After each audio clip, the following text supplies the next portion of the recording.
Commander Eliza Chen stood motionless on the observation deck of the Prometheus, her breath caught in her throat. Where Kepler 22b should have been, a habitable exoplanet that humanity had been studying for decades. There was nothing but empty space. No debris field, no radiation signature, no gravitational anomaly. Just nothing. Run the diagnostics again, she ordered, her voice steady despite the impossible scene before her. Years of military training and crisis management had prepared her for many scenarios, but not this. Never this. Already did, Commander. 3 times, replied Science Officer Raj Patel. His dark eyes reflected the star field where the planet should have been. It's gone. The whole damn planet is gone. Eliza's fingernails dug into her palms as she fought to maintain her composure. The ship's AI had awakened them from cryosleep just hours ago with the alert that they had arrived at their destination. The 20-person crew, Earth's finest minds in exobiology, geology, atmospheric science, and a dozen other disciplines, had emerged from their pods excited to begin humanity's most ambitious extrasolar mission. Now they stared at emptiness where their future home should have been. Could it be a navigation error? She asked, already knowing the answer. Negative, replied Nav Officer Jackson Lee, his fingers flying across his console.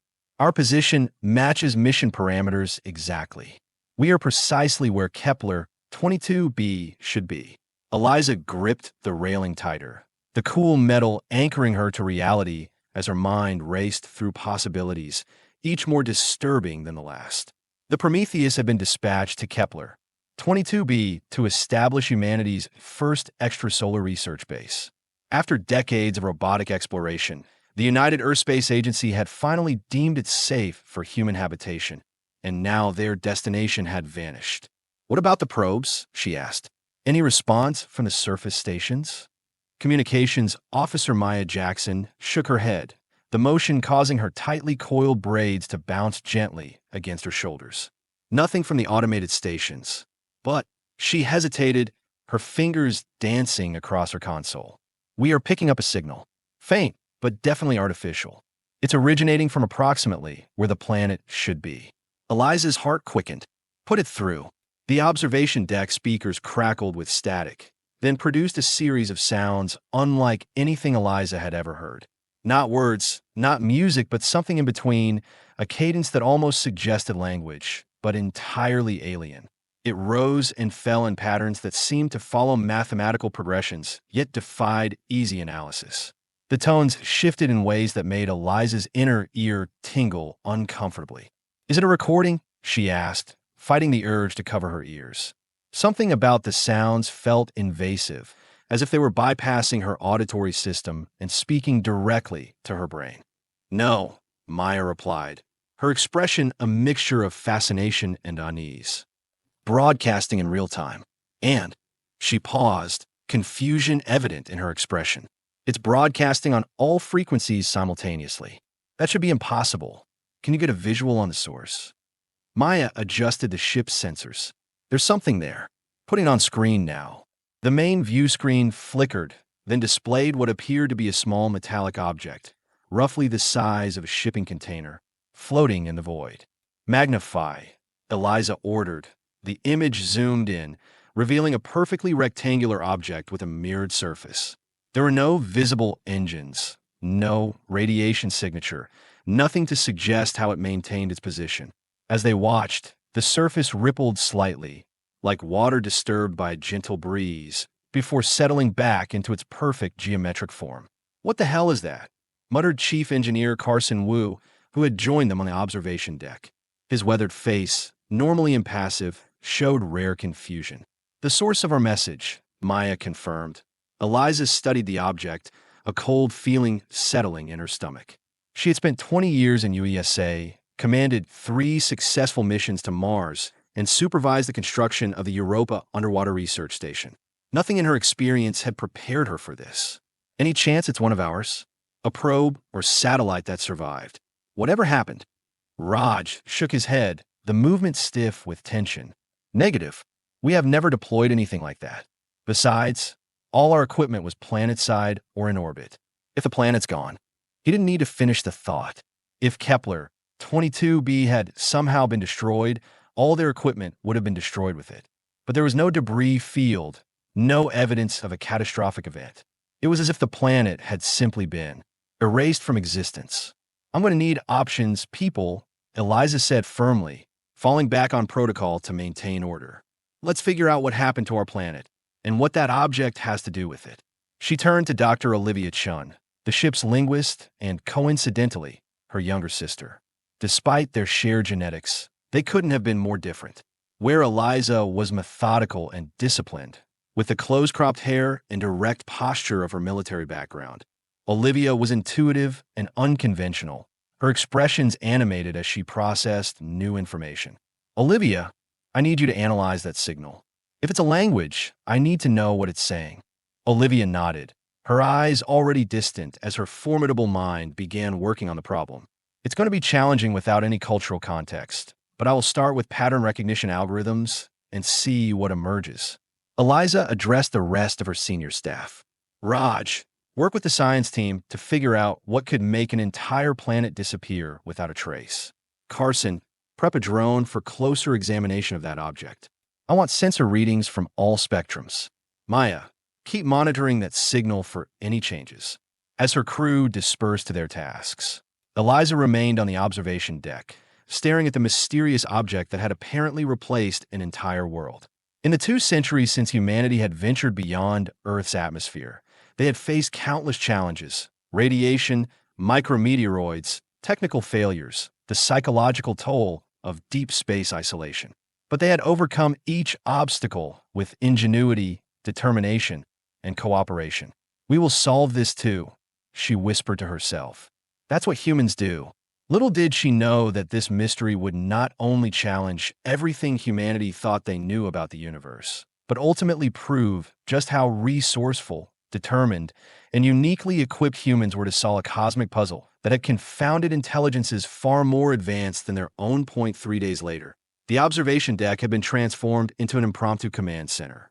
Holographic displays projected various analyses of the mysterious object and the signal it continued to broadcast. Empty caffeine pouches and food wrappers littered workstations where crew members had been working around the clock. The air recirculators struggled to handle the combined body odor of 20 humans who had prioritized solving the mystery over personal hygiene. The crew had taken to calling the object the Monolith, though it bore little resemblance to the fictional artifact from Clark's work beyond its enigmatic nature. It's definitely artificial, Carson confirmed, projecting a spectroscopic analysis onto the main screen. The tall, sinewy engineer had removed his uniform jacket, revealing muscular arms covered in intricate tattoos depicting various engineering diagrams. The surface is composed of an alloy we have never encountered before.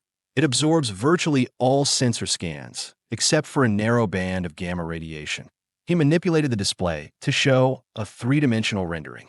The interior appears to be hollow, but there's an energy signature unlike anything in our databases.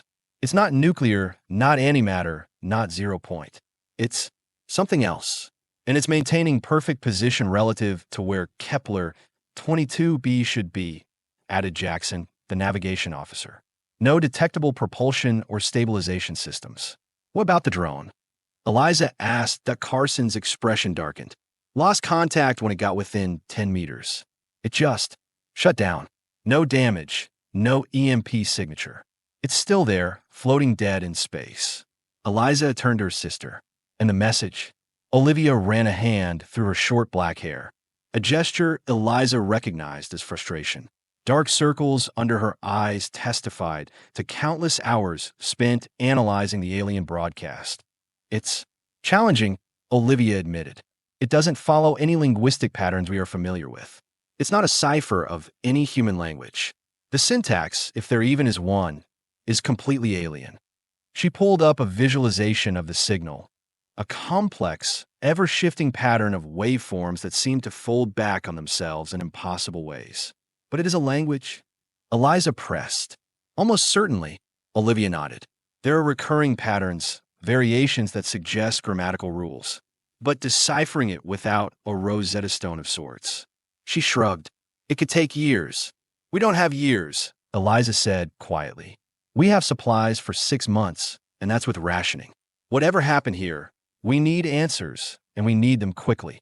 She didn't mention the other deadline they faced.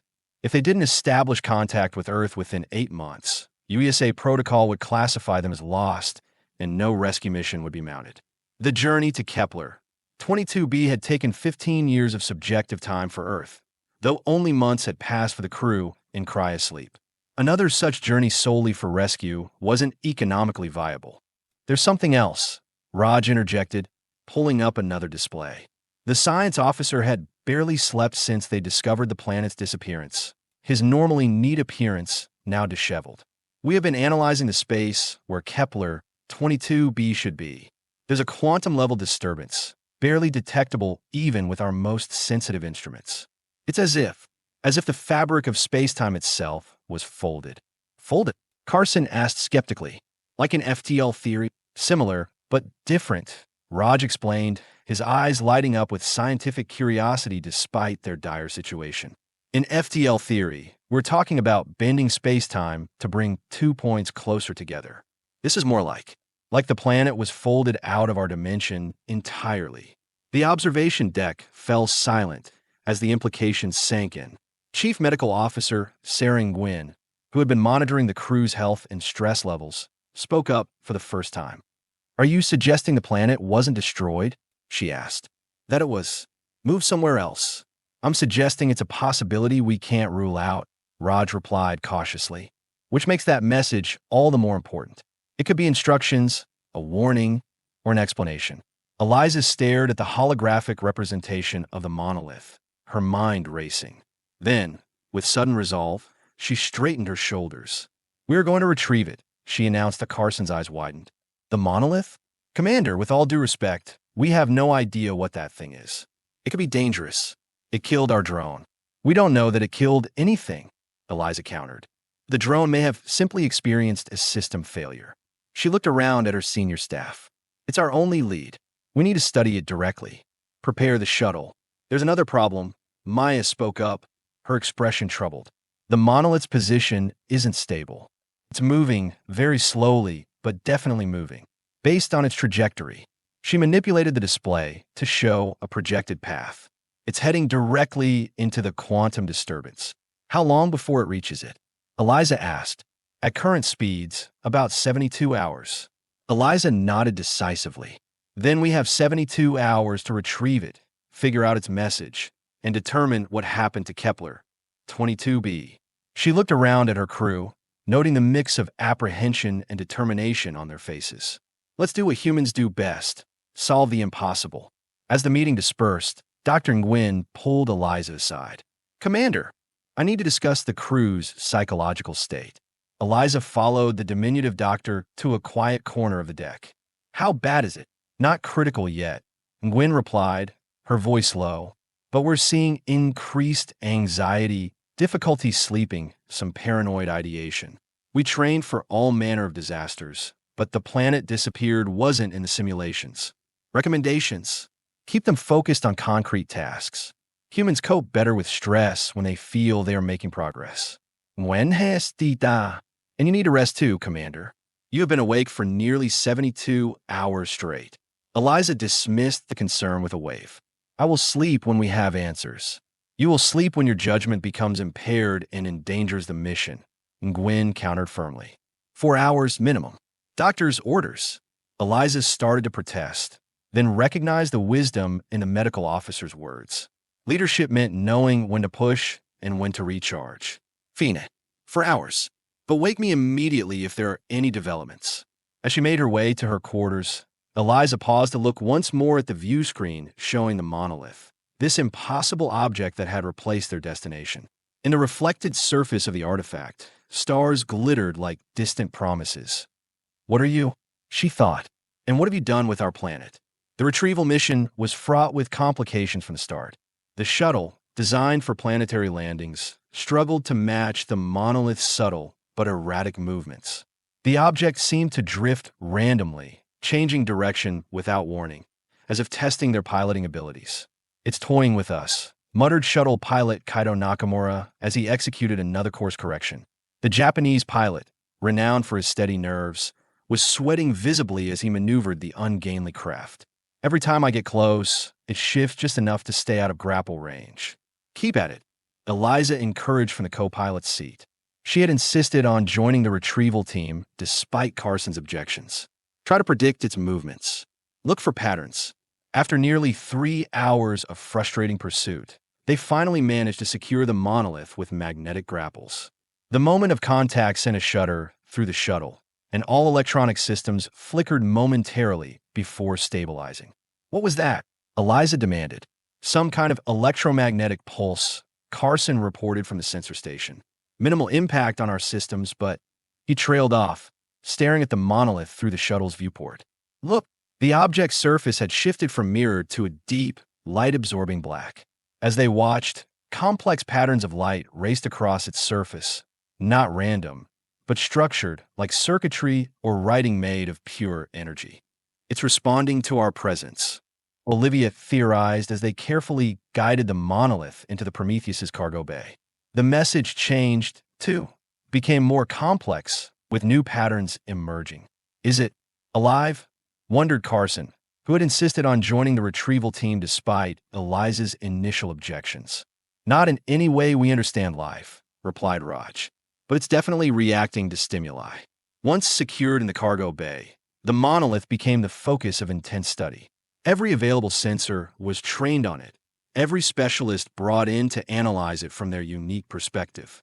A security perimeter was established, with armed crew members standing guard, a precaution that felt both necessary and absurdly inadequate against something that could potentially manipulate space-time itself. Days passed with minimal progress. The monolith continued to shift between its mirrored and black states, the patterns on its surface growing increasingly complex. The message it broadcast evolved as well, incorporating new elements that seemed to respond to their analysis attempts. Crew tensions rose as exhaustion deepened. A minor altercation broke out between two scientists arguing over analysis methodology. Dr. Nguyen reported increased instances of insomnia and stress-related complaints. Even Eliza found her patients wearing thin as the countdown to the monolith's predicted rendezvous with the quantum disturbance ticked inexorably downward. Then, on the 5th day of their study, the breakthrough came from an unexpected quarter. "Music!" Olivia exclaimed, bursting onto the observation deck where Eliza was reviewing the latest data. The message, it's not just language, it's music. Eliza looked up, startled. Her sister's disheveled appearance, unwashed hair, rumpled clothing, eyes bright with the fervor of discovery, contrasted sharply with the excitement in her voice. "Explain. I have been approaching this all wrong," Olivia said, gesturing wildly. "I've been trying to analyze it as a linguistic construct, looking for nouns, verbs, syntax. But when I ran it through an audio spectrum analyzer instead of a language processing algorithm," she pulled up a visualization on the nearest display. "Look at this."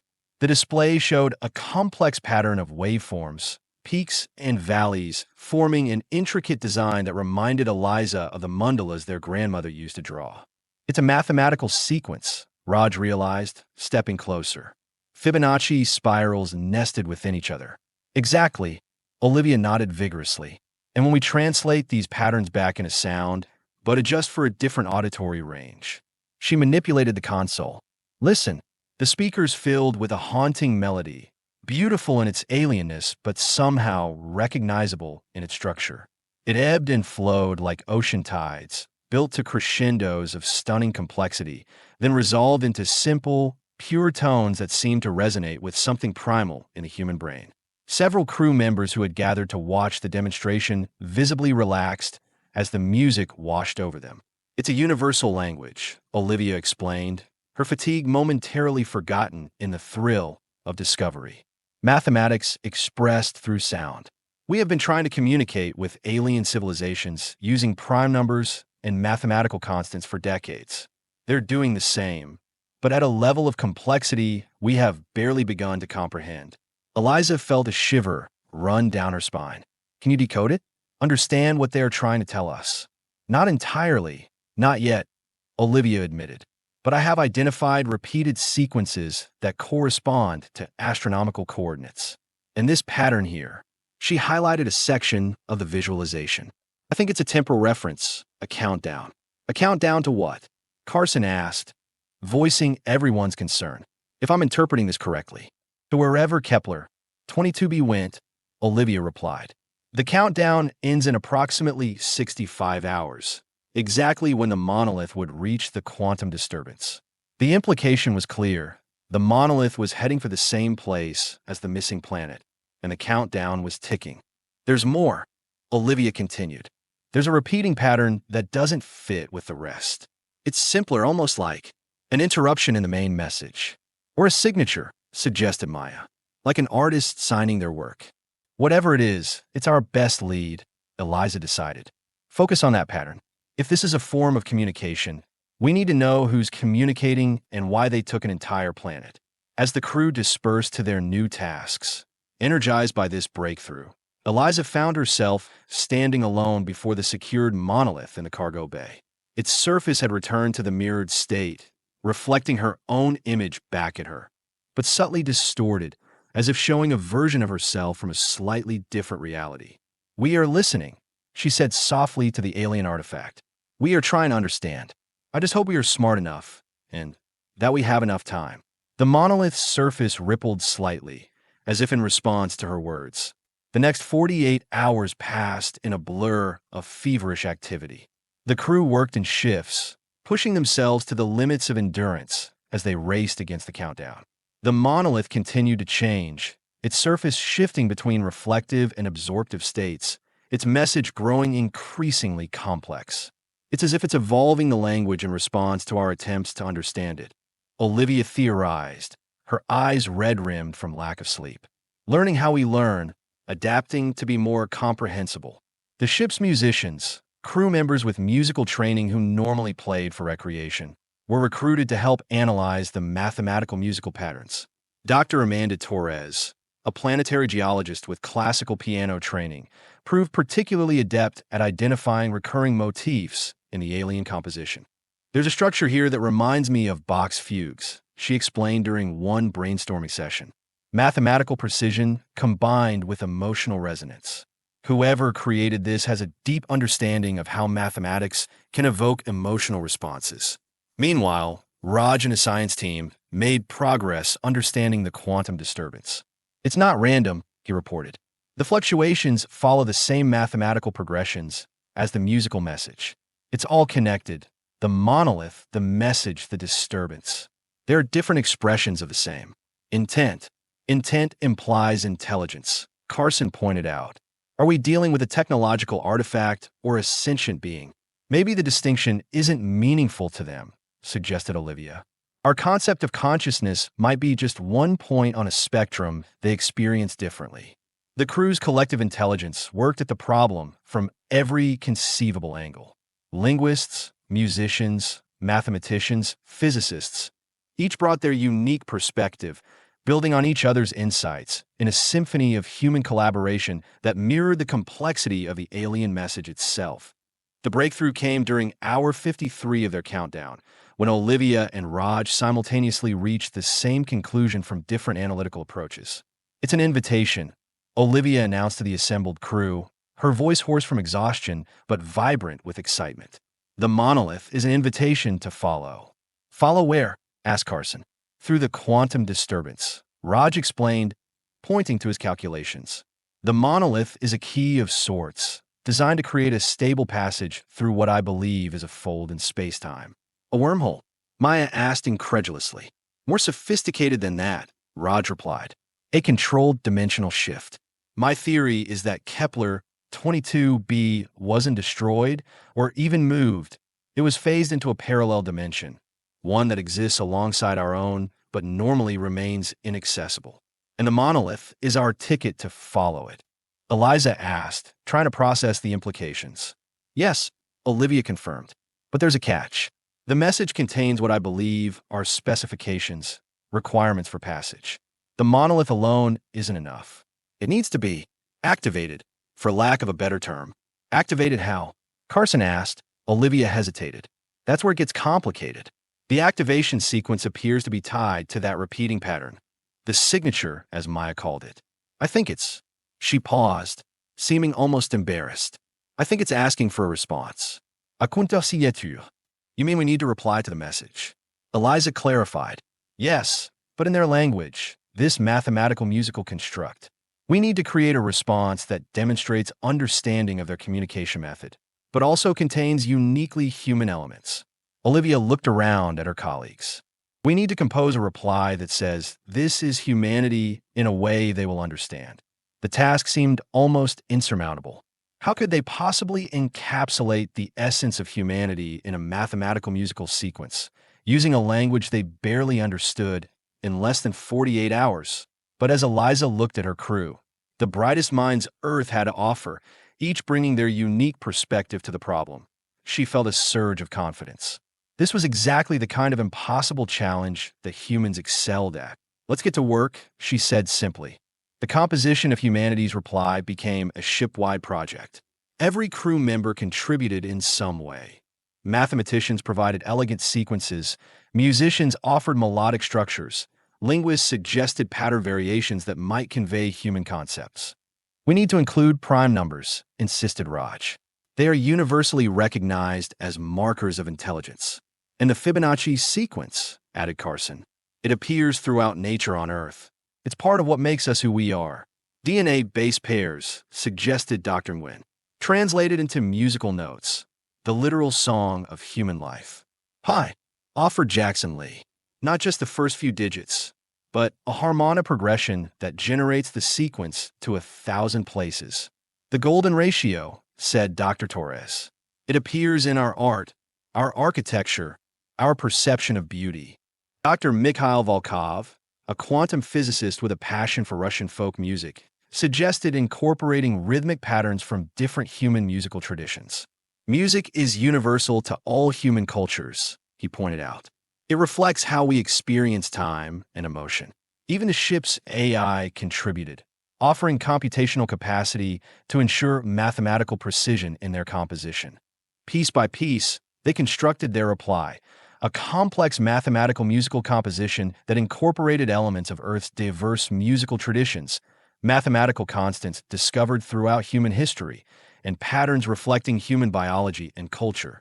They worked tirelessly, pushing through exhaustion, squabbling over details, then reconciling through collaboration. When Dr. Torres collapsed from fatigue, pilot Nakamura stepped in to complete her section of the composition. When Carson and Raj reached an impasse over a particular mathematical sequence, Dr. Volkov found an elegant compromise that satisfied both approaches. The final composition contained multitudes, the sound of a human heartbeat translated into prime number sequences, DNA base pairs expressed as harmonic progressions. The mathematical structure of Bach's fugues interwoven with rhythms from African drumming traditions, the precise mathematical elegance of pi expressed through tonal variations. Inspired by Chinese classical music, it was, in its way, a perfect encapsulation of humanity, diverse yet unified, logical yet emotional, structured yet creative. T-hour 20 before the countdown's end, they felt ready to transmit their response. The monolith has been reacting to our attempts, Olivia explained as they prepared the transmission. Its surface changes correspond to our progress. I believe it's been waiting for this. What do you think happens when we send our reply? Eliza asked, voicing the question on everyone's mind. Olivia shook her head. I don't know, but based on the patterns in the original message, I believe it will create a stable passage through the quantum disturbance, one that the Prometheus can safely navigate. And if you are wrong, Carson asked quietly. Olivia met his gaze steadily. Then we have learned something profound about the universe before the end. Either way, we have done what no other species might have been able to do. Decode an alien language and compose a reply in less than 3 days. Eliza surveyed her crew. Despite their exhaustion, their faces showed the unmistakable light of shared purpose, the exhilaration of pushing against the boundaries of human understanding and capability. This is a ship-wide decision, she announced. We all need to agree. She looked from face to face, seeing fear but also determination, curiosity, and that uniquely human blend of caution and courage. All in favor. One by one, hands raised. The vote was unanimous. Transmit our reply, Eliza ordered. The the ship's speakers filled with the haunting, beautiful complexity of humanity's message to the unknown. The composition lasted 17 minutes and 12 seconds, a length determined by mathematical necessity rather than human convention. As the final notes faded, all eyes turned to the monolith visible through the cargo bay cameras. For a moment, nothing happened. Then, slowly, the monolith's surface began to shift, not to the reflective or absorptive states they'd seen before, but to something new. It became translucent, then transparent, revealing what appeared to be stars within, a window to somewhere else. "The quantum disturbance is changing," reported Maya, her voice hushed with awe. "It's stabilizing, forming a coherent structure." "A doorway," murmured Raj. Through the ship's viewports, they could see the distant quantum disturbance transforming from an invisible anomaly to a shimmering veil of light, like an aurora suspended in space. "The monolith is generating a matching field," Carson reported, checking his instruments. "The patterns are identical. It's creating a resonance, a stable connection between here and there." "How long will it last?" Eliza asked, based on the countdown in the original message. Olivia checked her calculations. "About 4 hours. Then the connection collapses. For hours to decide, to act, to potentially make first contact with whoever or whatever had the technology to phase an entire planet into another dimension." Eliza turned to her crew. In their faces, she saw fear, yes, but also the unmistakable light of curiosity, the hunger for discovery that had driven humanity to the stars in the first place. "Prep the ship for passage," she ordered, her decision made. "We came to explore Kepler 22b. Let's find out where it went." The journey through the quantum passage defied description. The Prometheus's sensors recorded data that the computers couldn't interpret. The crew experienced moments where time seemed to stretch and compress simultaneously. Colors appeared that had no names in human language. Dr. Nguyen reported strange physiological effects, elevated endorphin levels, unusual brain wave patterns, a curious synchronization of heartbeats among crew members in close proximity. Several crew members reported vivid, shared hallucinations. The sensation of being observed by vast, benevolent intelligences, the experience of simultaneously existing in multiple versions of themselves, the perception of a universe as a vast, interconnected web of consciousness. "It's affecting our neurology," Dr. Nguyen theorized, "possibly allowing us to perceive aspects of reality our brains normally filter out, or it's showing us what it wants us to see." Carson suggested more ominously. Throughout the passage, the monolith remained in the cargo bay, its surface now a swirling vortex of light and color that seemed to anchor the ship to its course. And then, abruptly, they emerged into space that looked deceptively normal. Stars, the familiar blackness of vacuum, with one enormous difference. Floating before them was Kepler, 22b, whole and apparently unharmed, but surrounded by a glittering network of structures that definitely hadn't been there before. "My God," breathed Maya. "Are those cities?" The structures encircling the planet resembled no human architecture, but their purpose seemed clear: habitation, industry, energy collection. Delicate spires stretched thousands of kilometers into space, connected by gossamer filaments that pulsed with energy. Huge geometric constructs orbited at precise distances, forming a complex three-dimensional pattern around the planet. The entire planet had been transformed into the center of a massive, thriving civilization. "We are being scanned," Carson reported as instruments chirped alerts. "Multiple energy signatures focused on us. And we are receiving a transmission," added Maya. "Similar structure to the monolith's message, but simpler, clearer. They are adapting to our level of understanding," Olivia realized. "Put it through." The message that filled the ship's speakers was still mathematical musical in nature, but now distinctly recognizable patterns emerged, patterns that matched sections of humanity's reply. "They are quoting us back to ourselves," Olivia said, her voice filled with wonder. "Acknowledging our response, confirming receipt." And now, she listened intently as the message continued. "They are inviting us closer, providing coordinates. Can we trust this?" Carson asked, understandably wary. They could have destroyed us the moment we emerged from the passage, Raj pointed out. Instead, they are communicating. That suggests peaceful intent. Eliza considered their options. They could retreat, return through the passage before it closed, and report what they'd found. Or they could do what they came for, explore, discover, make contact. She thought of the message they had composed together, humanity's first deliberate communication with an intelligence so far beyond their own. They had poured their essence into that message. Their mathematics, their music, their biology, their diversity. They had revealed themselves completely. Take us to the provided coordinates, she ordered. Slowly, with shields up. Let's see what they want to show us. As the Prometheus approached the massive orbital structures, something unexpected happened.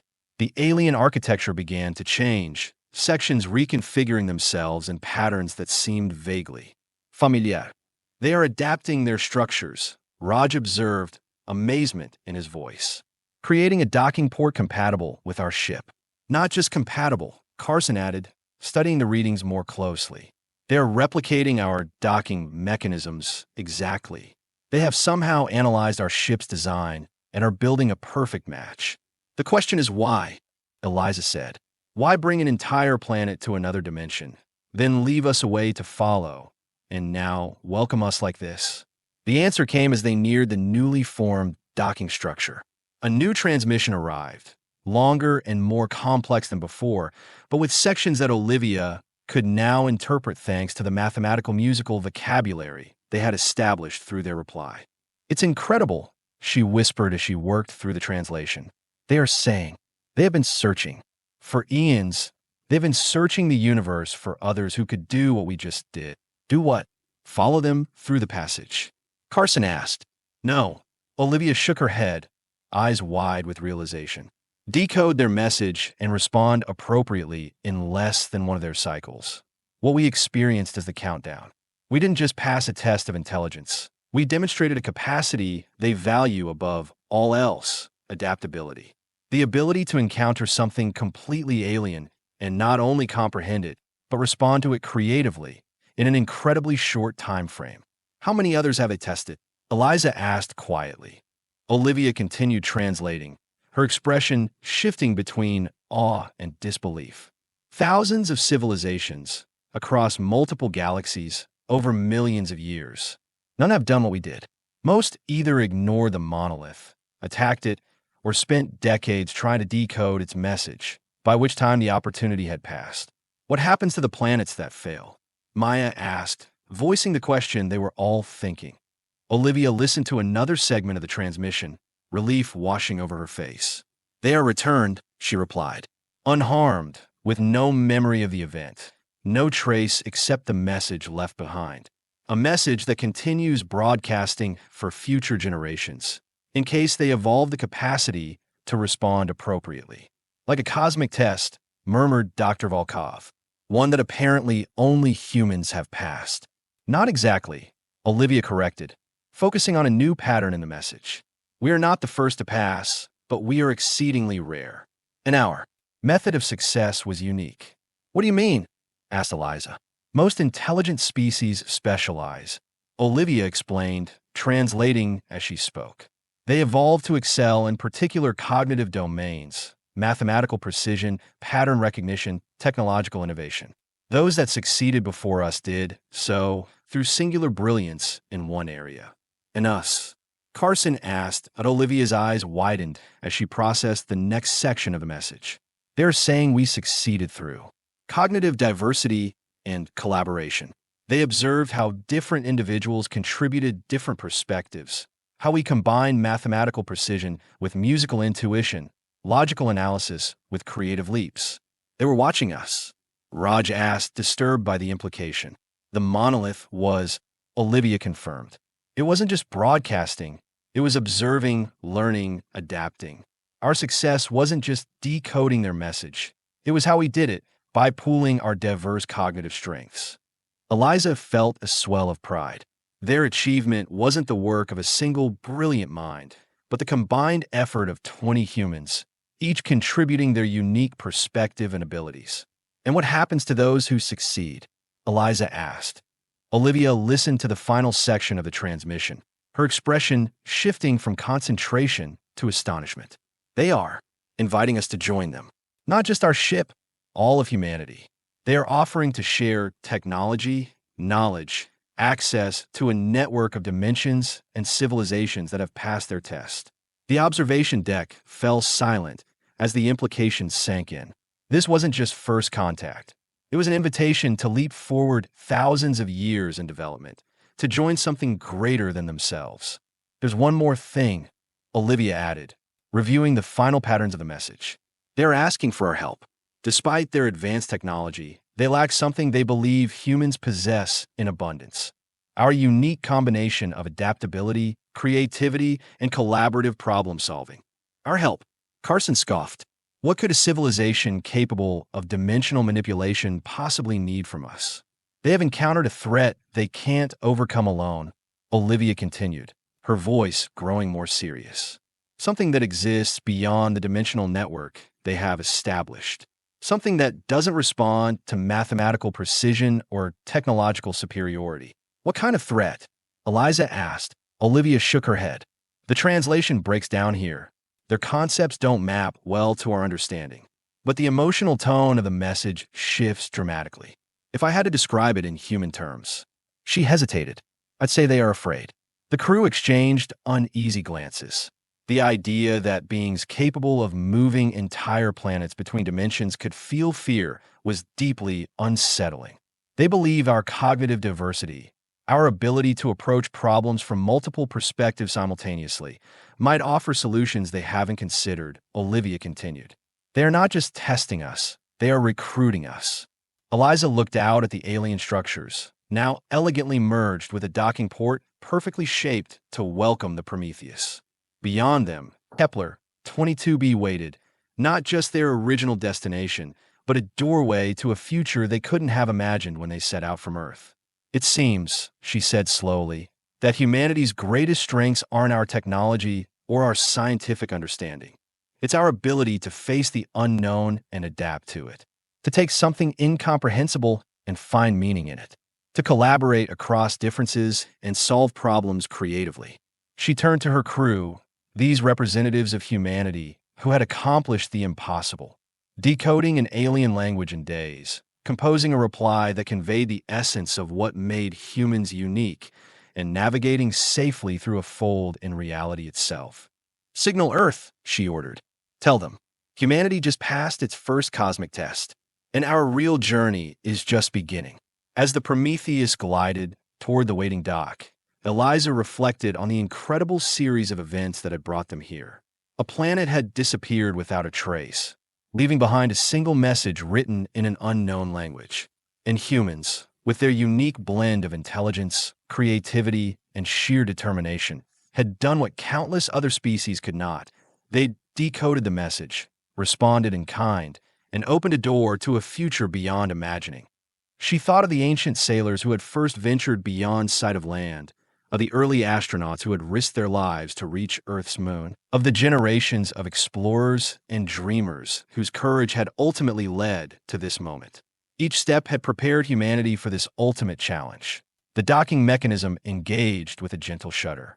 Through the viewports, they could see unusual figures moving on the other side of the airlock, forms of shimmering energy rather than solid matter, their movements graceful and precise. Life, but not as we know it, breathed Raj, wonder in his voice. Eliza squared her shoulders and straightened her uniform. Prepare for first contact, she ordered. Let's show them what humans can do. As the airlock began its cycle, the crew of the Prometheus stood together, 20 individuals from different backgrounds, disciplines, and cultures, united in this historic moment. Whatever challenges lay ahead, whatever cosmic threat had frightened even these dimensional travelers, humanity would face it with the same qualities that had brought them here: curiosity, adaptability, creativity, and collaboration. Humanity, it seemed, was ready for the next chapter of its cosmic story. Humanity, indeed, thought Eliza with pride as the airlock opened to reveal their hosts. Fuck yet at EPO 1 year later, by Earth's reckoning, the USA Resilience emerged from the quantum passage into the dimensional space, now known as the Nexus.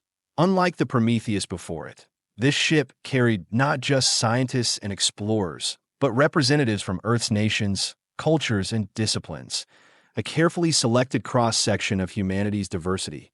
Commander Maya Jackson, formerly communications officer of the Prometheus, stood on the bridge of the Resilience, watching as the now familiar structure surrounding Kepler 22b came into view. Transmission from Earth Command, reported her communications officer. They're receiving our telemetry. The Secretary General sends congratulations on another successful passage. Maya nodded. Send the standard acknowledgement. She turned to the striking figure standing beside her. A luminous, shifting form of crystalline energy that somehow conveyed an impression of dignified authority. Ambassador Harmony, welcome to what my species still thinks of as Kepler 22b, though I understand you have a different name for it. The alien entity pulsed with patterns of light that the translation device at Maya's collar converted to speech. We call it First Convergence, for it was here that our ancestors first learned to navigate between dimensions. Now it will be remembered as the place where our civilizations joined in common purpose. Maya smiled. In the years since the Prometheus had made first contact, humanity had been transformed. The dimensional beings, who called themselves the Harmonic Convergence, had shared technologies beyond human imagination. Disease, energy scarcity, and environmental degradation were rapidly becoming memories on Earth. But more importantly, they had shared knowledge of a multiverse far stranger and more wondrous than humans had ever conceived. A multiverse now threatened by what the Harmonics call the discordance. Entities from beyond the dimensional network who did not communicate, did not negotiate, and consumed everything in their path. Entities that, strangely, seemed to falter only when confronted with the unpredictable, diverse problem-solving approaches that humans took for granted. The Defense Council is gathering, announced Ambassador Harmony. Your sister awaits. Maya followed the ambassador to the quantum transit platform. In an instant, they were transported to an enormous chamber where representatives of species from across the dimensional network had gathered. Some resembled the energy-based harmonics. Others were physical beings of wildly different biochemistries, and some defied categorization entirely. And among them moved humans, scientists, strategists, artists, and dreamers, offering perspectives that these ancient civilizations found surprisingly novel. At the center of the chamber stood Eliza Chen, now Earth's chief representative to the Multidimensional Defense Council. Beside her stood Olivia, who had become the foremost human expert in transdimensional linguistics. The discordance has breached another boundary, Eliza was saying as Maya approached. Traditional containment protocols have failed. Their evolution accelerates. Agreed a crystalline entity that Maya recognized as the Harmonic High Council leader. They adapt to our methods faster than we can implement them. Then we need to surprise them, suggested Olivia. The discordance expects logical, consistent responses. What if we deliberately introduce apparent irrationality into our defense patterns? Unpredictability as strategy. The concept seemed to disturb many of the alien representatives. It's how humans play games, explained Dr. Torres, who had emerged as a brilliant strategic thinker.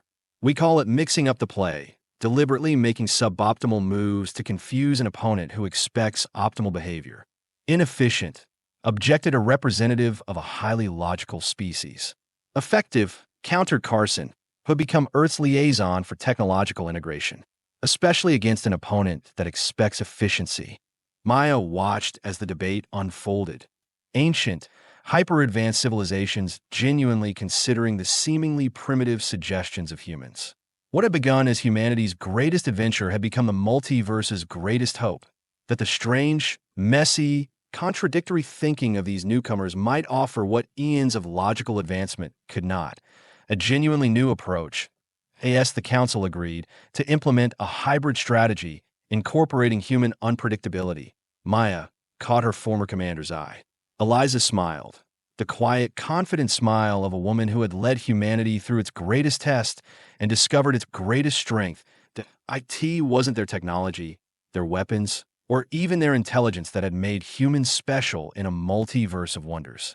It was their diversity of thought, their adaptability, their willingness to try the irrational, to collaborate across differences, to approach problems from multiple angles simultaneously in a cosmos Where hyper-specialized intelligence was the norm, humanity's messy, generalized approach wasn't primitive.